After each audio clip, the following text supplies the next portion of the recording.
Alright, hey, this is Hans the Ramen Raider coming back at you with another episode of, well, this time it's Spicy Noodle Mukbang, the mukbang show where I eat something that's spicy and you kind of watch.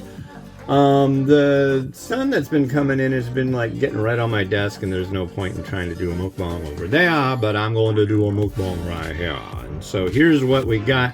This is Bulramen, spicy stir-fried ramen, and it's a carbonara variety, and here is what it looks like after it is prepared.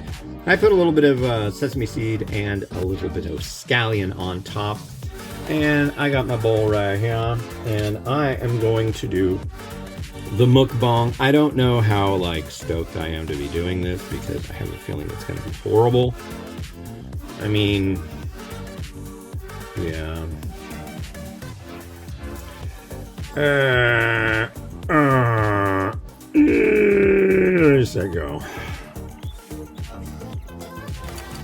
It's kind of messing with my head. It's got this cheese flavor, and then it's got this... The heat on it is really strange. I don't know how else to explain it. I'm getting the cheese element. I think I like this better than the pack version. I'm getting that. I get the cheesiness. I get the heat.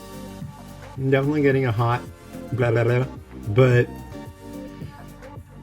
just the flavor all told, it just doesn't seem right.